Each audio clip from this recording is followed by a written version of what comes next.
people who are here in this room together. Okay, now we're recording. Now I can still curse if I want to.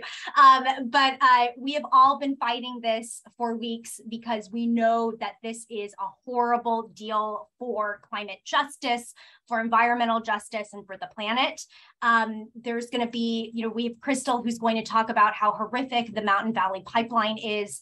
We have everybody else on this panel to talk about the horrific rollbacks on the National Environmental Policy Act and how it undercuts public voice. And we also have folks here who will be talking about how even for renewable energy, yes, we still need public comment because communities' voices matter, and you can't just ram through transmission lines the way that fossil fuel projects have been rammed through. So for all of these reasons, all of us have been lobbying, have been talking, have been protesting on the front lines to kill this dirty deal that was struck between Senator Manchin and Senator Schumer. Just two old white guys basically determining a huge amount of environmental injustice that will come if we have this. So for the last few weeks, we all have been in this incredible David v. Goliath fight. And I'm really so heartened to be here with all of you right now because we have done such amazing work together in the last few weeks. I think when the beginning, of this, we thought that we may not be able to win this. And that's certainly not a choice, not for Crystal, not for Brenda, not for any of us. That is not a choice to give up or say we throw up our hands. And so we all came together and have been fighting this. And so a couple of weeks later, here we are. We're in a place where many senators have actually come out to say that they're super concerned with the environmental justice impacts of this project and of this bill. 8 of them came out last week. And what we need them to do today is actually put action to their words. We need them to vote no on this dirty deal, and they are voting for it in 2.5 hours. So what we are asking you to do is pick up your phone. There are, I think in the chat, we have a bunch of different phone numbers there.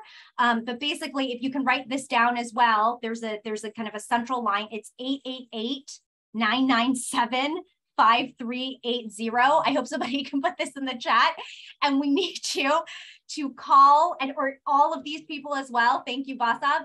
We need you to call every single one of these senators if you can, as many as you can down this list in the next 2.5 hours, and let their office know that we will not stand for this dirty deal, that they have to vote no, and anything less is the betrayal of environmental justice on our planet.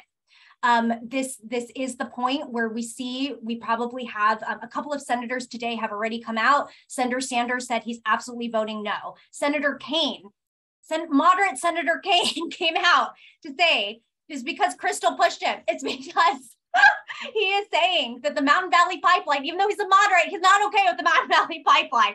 Okay, so we have a moderate guy. We have Senator Sanders, Senator Merkley, and Senator Warren have also, we have heard down the pipeline that they will vote no, but we need more than 4 senators. We have also heard that Senator Mitch McConnell is also going to try to kill this bill. And at this moment, I say, go Mitch, go, because this bill cannot pass. So this is, as one of my colleagues, Gladys, says, this is a true bipartisan moment. We are in this moment where from the right and from the left, we got to kill this thing because this is not right for the planet. And so with that, I'm going to zip it, pass it off to Maria. Thank you. Hello, everybody, and thank you so much to IAN and Climate Justice Alliance for hosting this rally. It is a critical moment, as my colleague said. It is a critical moment where we have to show how powerful our communities are. I'm Maria Lopez Nunez. I'm with Ironbound Community Corporation in Newark, New Jersey. And I know for some people, they're like, why does Newark care about pipelines? Well, I think this is a moment where we show what environmental justice is. Environmental justice is not about these arbitrary boundaries and borders that have been placed on us by colonial powers. It's about communities having relationships with each other.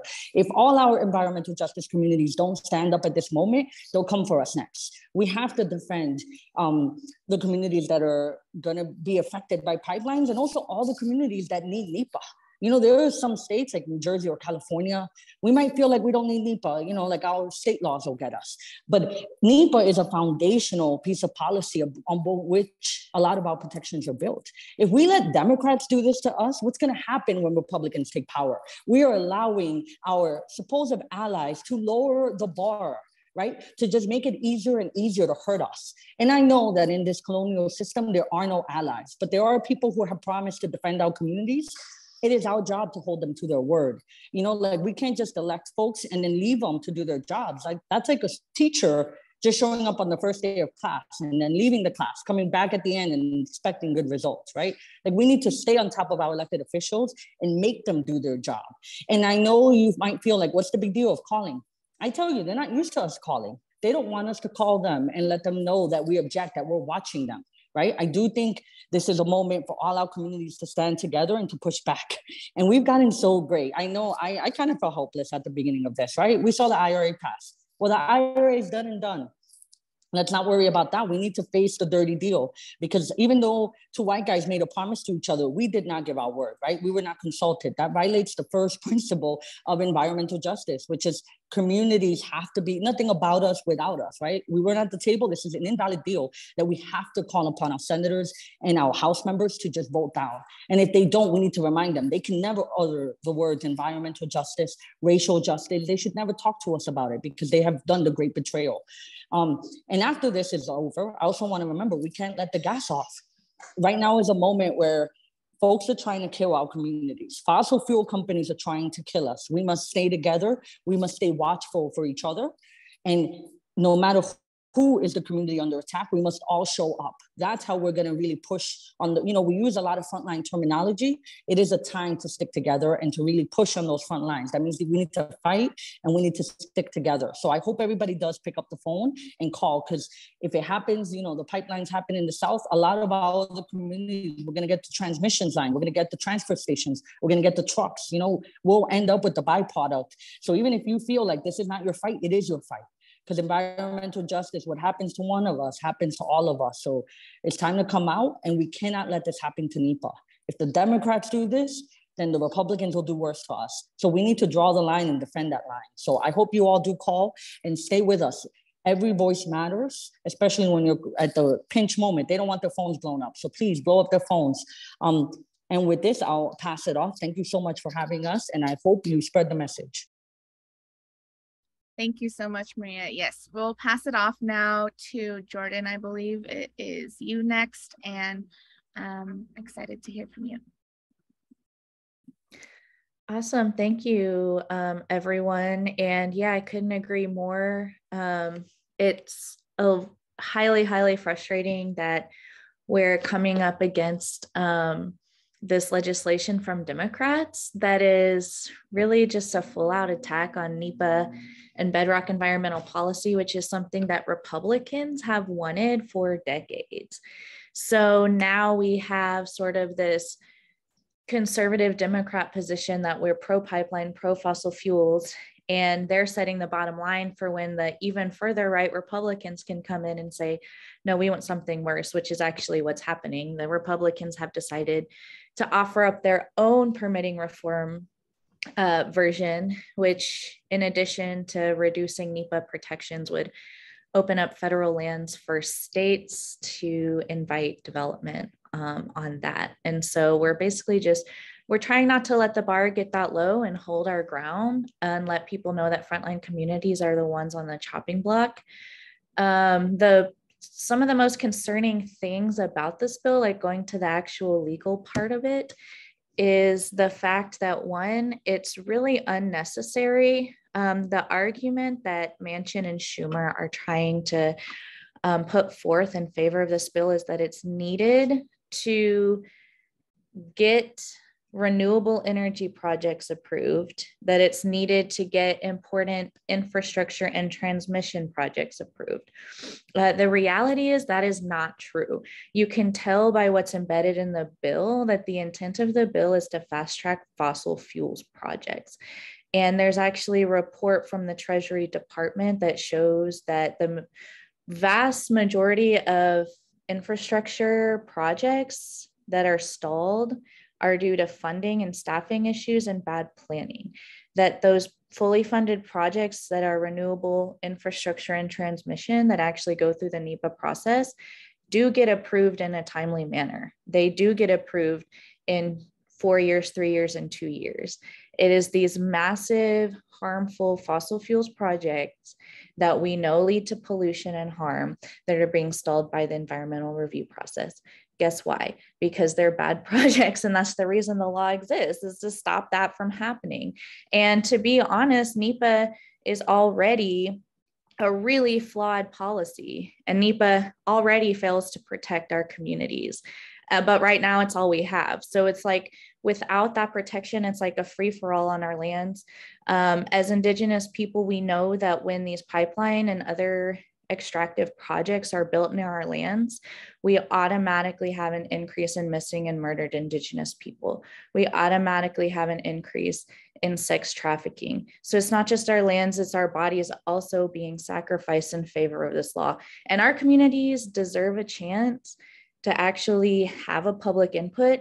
Part of this law is that during the environmental review process, typically a public comment period is established so that scientists, community members, anybody with an interest in the project can actually give their opinions, their evidence, their support or opposition to. And so what they're doing is, I mean, most communities already agree that the public comment period is not long enough. So now they're making it even shorter. Another really concerning part of this is the way that we hold these projects accountable to the environmental review process is through legal challenges. One of the biggest things in this bill is restricting access to the justice system. So typically when you have a final agency action, like a permitting process, a party or a tribe or a community or anybody that actually has an interest in what's going on would have 6 years to file a claim challenging that permit. This bill proposes to lower that to less than 5 months. So you would have just 5 months to gather all your resources, identify a legal problem in the first place, hire lawyers, and file a claim. And it's really just designed to completely exclude the public from challenging these so they can permit them, fast track the permitting process. They don't have a robust environmental review. And now we are not allowed to challenge that in court. It's literally like a free for all. And that's what Manchin wants. And you can tell that's what he wants because, one, he expressly provides for permitting of the Mountain Valley Pipeline, which has rightfully been stalled in court. And you can see the court documents and the reasoning behind that. They're going through important water resources. They're going through important wetlands. They failed to consider adequate alternatives. That's the reason those policies exist. And two, the fossil fuels wish list, which is a minimum of 25 projects that will be designated as national importance, will automatically be fast-tracked and permitted. And there's a certain number that have to be oil pipelines, that have to be mining projects, that have to be carbon capture and storage projects, which we know is a harmful false climate solution, and that have to be dirty hydrogen projects. This is all embedded into the bill. Nothing about this bill is friendly to renewable energy. It's just a lie. And so I hope, I would encourage, like Jean said, we're kind of on the clock right now. They're going to be voting for a motion to proceed this afternoon. And we're trying to encourage Congress members to have the bravery to vote no on that. Even if they voted no on the government spending bill, they still have time to pass a clean government spending bill before the government shuts down. It's really not that dramatic. They can vote no on this and it would be totally fine. So just, encourage your Congress people to actually do that. So thank you. I'll pass it on to the next person now.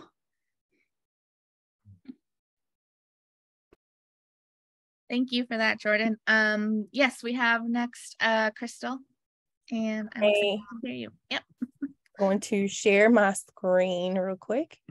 Brenda or somebody, can you guys tell me when you if you guys can see my screen? We can see it. Okay, great. So again, Miku, my name is Crystal Cavalier, citizen of the Okinichi Band of Saponi Nation. I'm just going to give you some facts of the Mountain Valley Pipeline.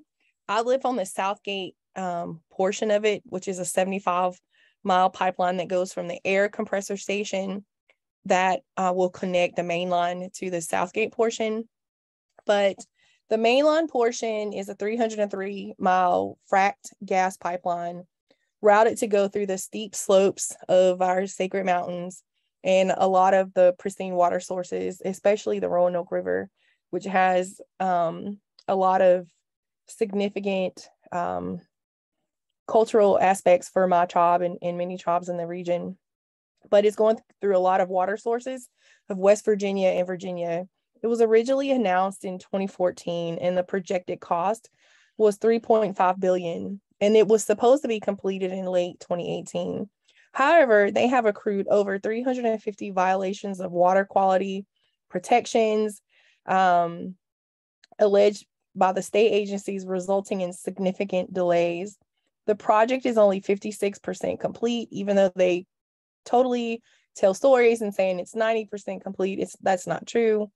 And they have shot over their estimated cost of $6.5 billion and a newly proposed completion date in 2023. So again, it is a lot of misinformation being put out there by the pipeline company and people who support it. They are missing federal authorizations.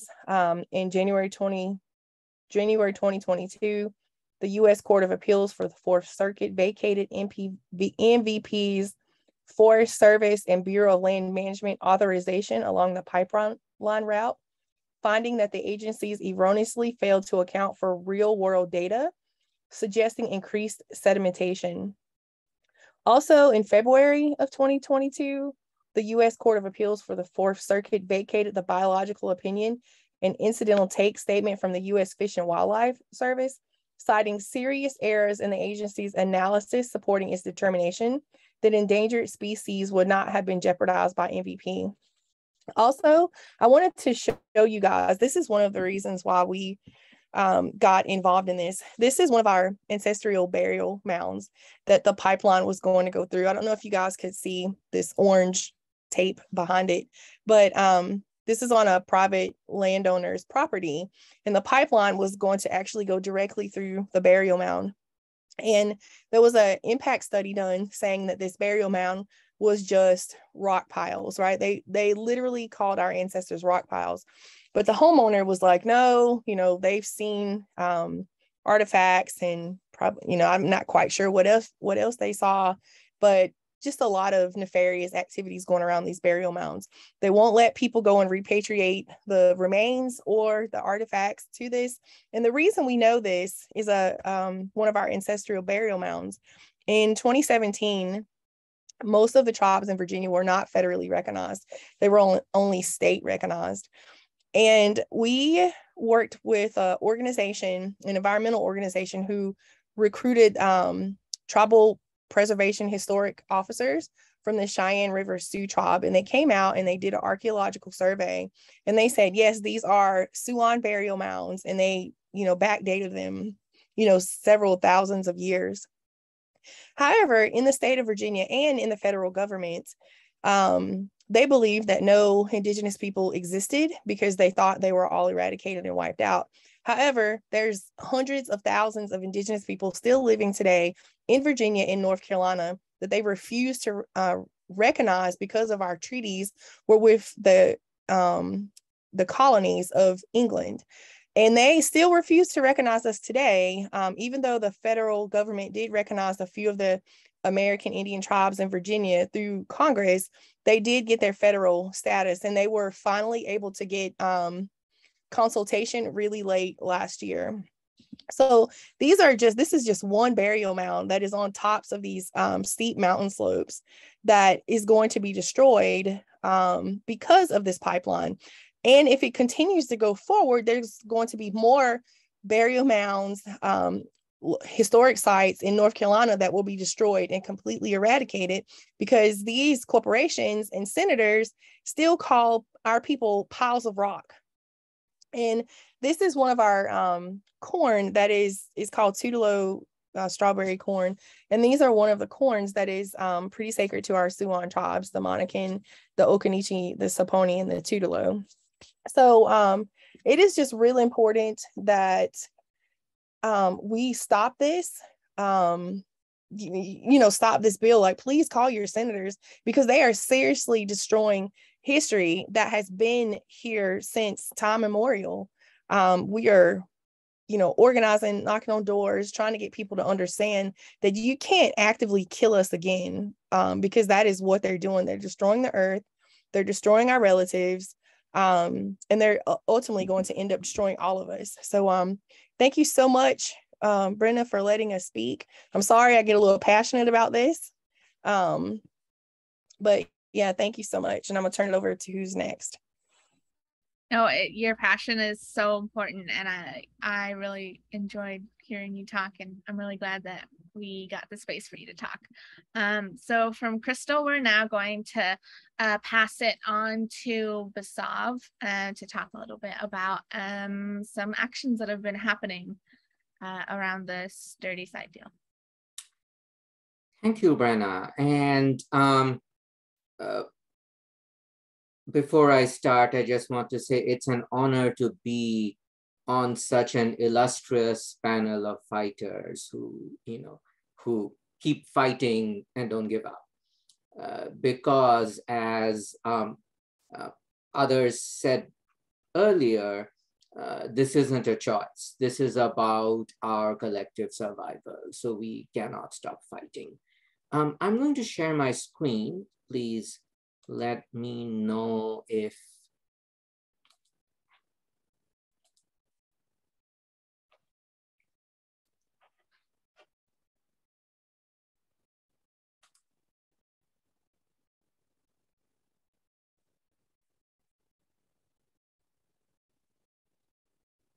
did it work? No, wait. Oh, wait. Yeah, I think it is working. We don't see anything. Okay, I have a feeling my internet may have frozen up. That's okay. I can share my screen instead, so that we can see the pictures that you pulled together. How's that? Oh, and we have lost Wasab. That's okay. So last week on Thursday, we had executive directors of multiple environmental justice organizations. Oh, is that Basav? Is he back?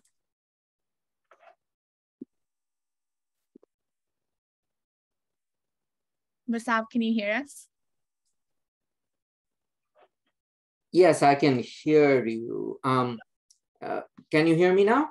Yes, we can hear you now. Amazing. Okay. Thanks so much. Yeah, no. My internet is a little bit spotty, wherever I am. Home or office. I'm in my office today. So I'm going to talk more about the good news. I'm going to talk briefly about how our movements have been fighting back and what we've won so far as a result of fighting back. So just last week, a group of 11 environmental justice leaders and their supporters were arrested blocking the doors of one of the Senate office buildings in Washington, D.C., with a large crowd of us supporting them outside.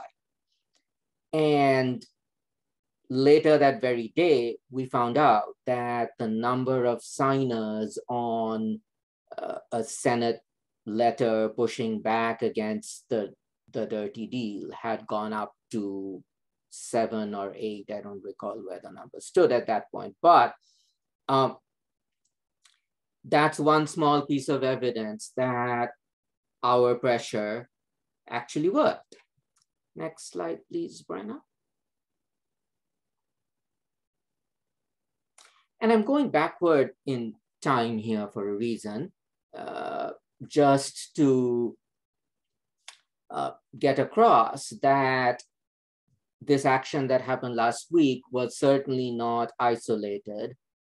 It was part of an entire arc of actions that had started more than a month ago. And what you're seeing on this slide is an amazing, powerful rally in Washington, D.C., where Crystal, who you just heard from, was one of the speakers and key organizers, actually, on September 8th. And hundreds of people from the Mountain Valley Pipeline fight and from other key frontline fights, from the Gulf Coast to Alaska to California to Line 3 and Line 5 up in the Midwest, all gathered in Washington, D.C. to say no dirty deal. And actually between that rally and the action last week, there was another little action in DC that I haven't shared a picture for. On September 13th, the White House held a party celebrating the Inflation Reduction Act. And it was by invitation only. And a group of us were outside with our banners and with literature to make attendees uncomfortable as they were going in. Because, you know, if you have access to these powerful officers, if you have access to the White House, do you use it just for a photo op with the president and high officials? Or do you use your presence in a forum like that to fight for communities who never get invited to fancy events like that? And luckily, we had a small number of supporters inside who wore t-shirts saying, "No racist, dirty energy deal." And, you know, we didn't get too much coverage for it, but we certainly did make the attendees very uncomfortable. And that actually is part of the kind of pressure we want to bring upon our officials. Next slide, please.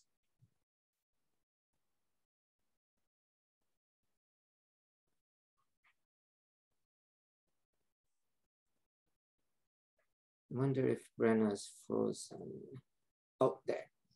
So before that, activists occupied the office of California Senator Feinstein with a message for both her and for House Majority Leader Nancy Pelosi to kill the dirty deal.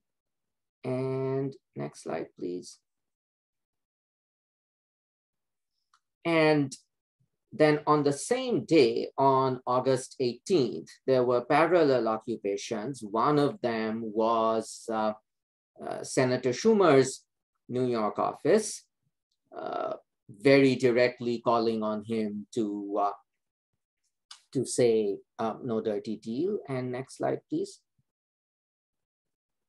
And on the same day, a group of activists occupied the office of Senator Patty Murray in Seattle, who happens to be the number 3 Democrat in the Senate. So why am I showing you all these pictures and telling you about these actions? The reason is that they actually work. Our activism and our engagement actually work. So Bernie Sanders made a great speech on the floor of the Senate calling out the dirty deal for being the racist giveaway to polluters that it is. It so happens that was on the same day as the Frontlines rally, September 8th. So clearly he was influenced by the fact that that rally was happening to make that speech on that day. Likewise, we've been telling you to call senators today to say, to tell them to vote no on the dirty deal. So guess what? I called both my senators, Van Hollen and Cardin.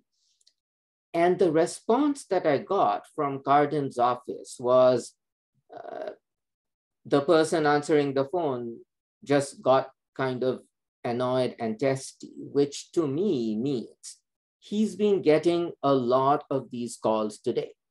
So keep them coming, make them feel even more annoyed, because that is the kind of pressure they need. And just briefly before I pass it back, I want to go back to something that Maria, one of our former speakers today, said. She said that the Democratic Party, who are supposed to be our friends, our so-called friends, are the ones who are stabbing us in the back right now. Well, guess what? They are not used to, and they are very uncomfortable being placed in the position of being the bad guys. But they are being the bad guys right now. And so they need to hear that from us. And precisely because they are not used to it, that will make them feel even more pressure. And so with that, I'm going to turn it back to Brenna and to Joy to fire us up about the next steps. And thank you for having me. Thank you for joining, Basab, and thank you for talking about all of the work that has gone in terms of actions on the ground. Really shows how much this means to a lot of us and how passionate we are about making sure that we are putting our frontline and Indigenous communities first when it comes to dealing with those who work for fossil fuel companies. So I am now going to share a screen that includes just one of the many numbers that we have been sharing with y'all, and go ahead and pass it over to Joy to talk about what else you can do, and to help us also introduce more Q&A. So far, we only have Jordan, Crystal, Basav, Joy, and myself to continue to answer questions, but we are more than happy to go into the live Q&A session with y'all instead of text. So Joy, take it away. Petu washte happy. Wambly weekly imati happy. Chante washte nate to use the happy. Hey, this is Joy Braun with Indigenous Environmental Network. It's really good to see you all here today for taking the time out of your busy schedule to show your support in taking action against this dirty side deal. Now, I've been involved for several weeks now, hardcore lobbying. So has Jordan, so has Crystal, so has Basaf, everybody on this call right now. We've been lobbying these representatives, whether they be in Congress or more recently in the last week or so with the senators today, because it's the Senate vote right now that we have about, 2 hours now, right, Jean? About 2 hours now. What you can do today is to call your representative. Now, I called my representatives, and I live in South Dakota. South Dakota is hardcore Republican, as hardcore as you can get with Senator Thune and Senator Rounds. But you know what? I got a call back from Senator Rounds' office. I did get an email from Thune. That's about all I expect out of him. But I'll continue to call those two, and I'll continue to call other members of the Senate that are within the Ocheti Shakoi or the Great Sioux Nation territory, because this is my territory. Whose land? My land. Whose land? My land. This is the land of the Indigenous people, and I'm so grateful. I'm so grateful that we have people representing all different types of communities and backgrounds, and that we have joined forces together today to say this is our communities, and our communities are at risk, not only from the gutting, NEPA, which, like other members up here on this panel have told you, is the bedrock foundation environmental law. However, it is not nowhere near what it needs to be. Should there be permitting reform? Yeah, but we need to have it stronger. We need to have it that actually listens to the communities, that actually puts communities at the table and not just a checkbox to say, oh, we listen.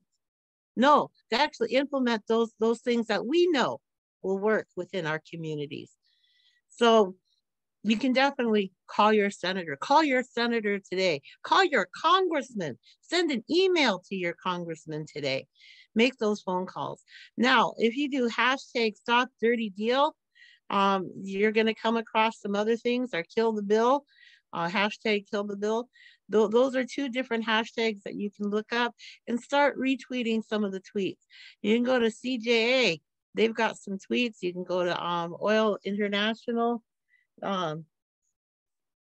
Oil Change International has a new price of oil analysis of Sen.Manchin's dirty deal. You can go to no dirty deal, hashtag no dirty deal. You look those up, start spreading those tweets. If you're somebody that actually uses TikTok, put a TikTok out. If you're somebody that uses Facebook, old school Facebook, go put a post up on Facebook. Make those phone calls. You know, there's a lot of different things that we can be doing individually. No, not all of us can get to Washington, D.C. right now. Right now, there's a small group of people over there on the Capitol right now, and they're doing a bird dogging action, trying to get last minute messaging to some of these senators to say that they need to stop this dirty side deal. You see, this dirty side deal is going to threaten tribal communities. For those of you that are Indigenous out there, it's going to be threatening our sovereignty, limiting our ability in all of our communities, wherever you are, limiting our ability to have meaningful consultation, to only limit our ability to 60 days to make comments. How ridiculous is that? That's not the democratic process that these guys talk about, you know? So we need to stop this dirty side deal. Call your representative, 917-791-2257. There's some other ways that you can get hold of your senators.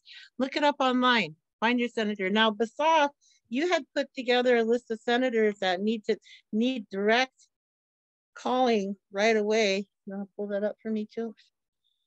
Hold on. Your daughter's pulling it up for me so I can read some of those names off to you. Okay, Senator Warren, Markley, Duckworth, those guys are all good. We need Senator Sheehan, Klobuchar over there in Minnesota. You know, she wasn't very helpful along line 3. Senator Cortez Masto, Senator Stabenow, Senator Blumenthal. I was on different visits with Blumenthal. Senator Murphy, you know, call Warren, call Markey, call Duckworth, call Van Hollen, call Shaheen, call these guys and call them out and say, hey, stop this dirty side deal. Don't put, you know, we need to put people over pipelines. We need to put people before fossil fuel industry. We need to put people above these false solutions of carbon capture and sequestration, before hydrogen, before all these other false solutions. You know, net zero is a fallacy. I always describe it as you're coming up to this busy intersection. You got your foot on your accelerator in your car, and you can either press it hard, you can slow down, or you can press stop. We need to press stop. We don't have time to get into a car accident. We don't have time for our climate to go over that threshold. And I tell you what, we are nearing that, inching towards that, to the point of absolute no return. And that's why I'm fighting so hard. I'm fighting hard for my grandchildren. I'm fighting hard for the next 7 generations, just as I know each and every one of you are. Water is sacred. The air is sacred. The earth is sacred. So make those phone calls. We're at crunch time right now, y'all. Let's get on those phones right after this webinar. Call your friends, call your relatives, tell them to get on the phones. Call your coworkers, tell them to get on the phone. Go and retweet. Make an Instagram. Wopila Tanka Chitiapi. Dokshake. Thank you, Joy. I want to make a a quick edit of what I said earlier. I mentioned the Clean Water Act, but that was that provision was actually removed yesterday. And IAN's very efficient and hardworking policy team and interns are currently going over the text with every update. And Jordan has gone over a large portion of them, as well as put out our statements and letters, as well as an op-ed on Native News Online on why this dirty deal must be stopped. And I know we're nearing the last 10 minutes. So I wanted to open it up to questions and see if anyone would like to answer any of these live. The first one we have is, what is Senator Durbin's position? I believe that there are some people who are going back and forth with Senator Durbin. I don't know if Crystal or Jordan or Joy, maybe Basav knows. No. I think at this point, any senator, even if they have already agreed to vote no, could still use the call and ask them to urge their fellow senators to also vote no. There are always some that are kind of on the line, and they need someone who is in a similar position to them to tell them that this is something that we need to vote no on. Aside from that, we have a few other questions. Why are we always starting at square one? I don't think that anyone wants to. What other questions do we have? Oh, do we know where Oregon Senators Merkley and Whedon stand on this? I don't think so. So Markley? Yeah. I thought he was with us. Merkley, Merkley is with us. It's always good to go ahead and make the phone call to him and to thank him for standing with us and to encourage his constituents to vote with us. When they hear that positive affirmation, that makes their position even stronger. So if you are in Oregon and you are with and Merkley is your senator, definitely give him a call and say thank you, and to encourage them to continue to putting pressure on their constituents. I can also encourage them to take more public stances on it, because I think although he wants to vote no, he's a little bit reluctant to make a big public stance on that. So as much support as possible will sort of give these politicians the coverage that they are requiring to take public stances. Yes, exactly. What can and should we do after the vote? So depending on how the vote ends up, we might have to start putting pressure on Congress, or hopefully not having to do that, and instead continuing to keep an eye on what Senator Manchin wants to do with this proposed language. I don't know. So, Brenna, yeah, you have to remember that the Republicans did introduce the START bill. So if we are able to win this bill, it gives us a head start against the START bill to help put a stop to that as well. We are going to have to continue to say our thank yous. We still need to put pressure on President Biden to declare a climate emergency. Do not forget that. He has it in his power. He has in his power to stop the Mountain Valley Pipeline. He has in his power to declare a climate emergency. And we need to continue that pressure up. Continue watching CJA and IEN and People versus Fossil Fuels for actions that come after this. Because remember, there's still the election that's coming up, where a lot of issues are going to be at play around the country. And remember, you have power.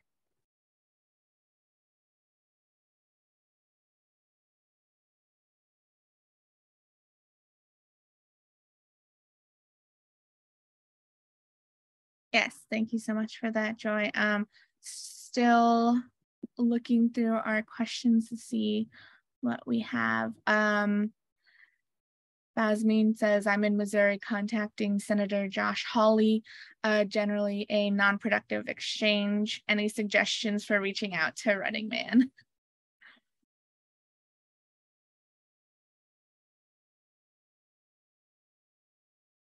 I don't know if any of our panelists want to try and answer that question. Hold on a second here. I got you. Running Man. That's a good one. Yeah. So again, I would really look at the hashtags, no dirty deal, kill the bill. So you know, there is an email. It's just, you know, dear Senator, as a constituent, I'm writing to relay that I'm against this dirty deal. Further handouts to the fossil fuel industry are unacceptable. That's always important to say. It guts bedrock environmental protections, endangers public health, fast tracks harmful fossil fuel projects, and would push completion of the Mountain Valley Pipeline. If you're able to get that stuff in there when you're reaching out to them, sometimes it's just important to keep reiterating the same story and the same information. But good luck. It's always fun to call them.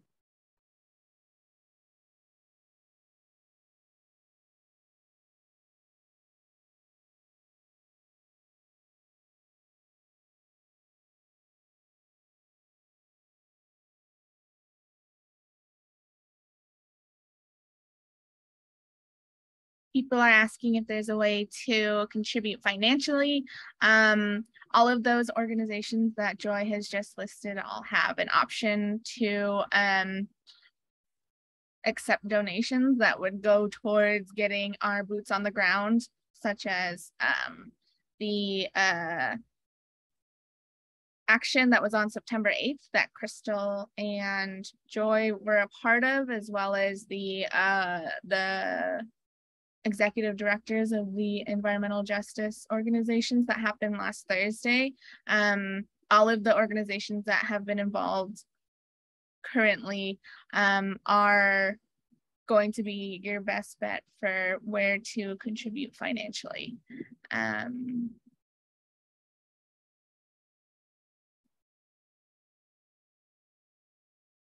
I see a question about Mitch McConnell, and I have not heard anything about him. I don't know if others have. Joy having a visceral reaction to hearing that name.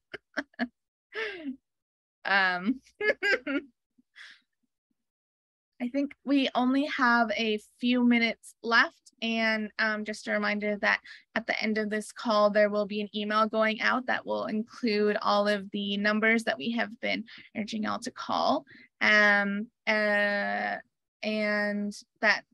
could be a resource, and you can go to Twitter or Facebook and look up the hashtags no dirty side deal, as well as kill the bill, and you can find more resources for how to fight back and take action against this. I will also say that you could probably hit up any of the socials for IEN or CJA, the Indigenous Environmental Network, and Climate Justice Alliance, both their socials as well as websites, so that you can all continue to stay updated and you can stay on top of it. I will also include a list of senators who have already said publicly that they're going to vote no against this. Where can you hear the results of the floor vote? Oh, sorry, you looked up HR 6833 and found an Insulin Act. Oh, it's 7439 for the energy security. My bad, that was my answer. I must have put the wrong number in there. So I think that with 2 minutes left, if y'all see any questions in here that you want to try and answer really quick, that is totally up to y'all. I think the Senate government website will have a live stream of any votes.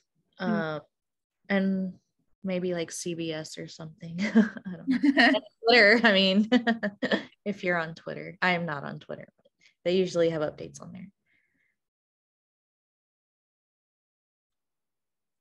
Oh yes, and we can send a copy of the script as well to y'all and keep that in the email also.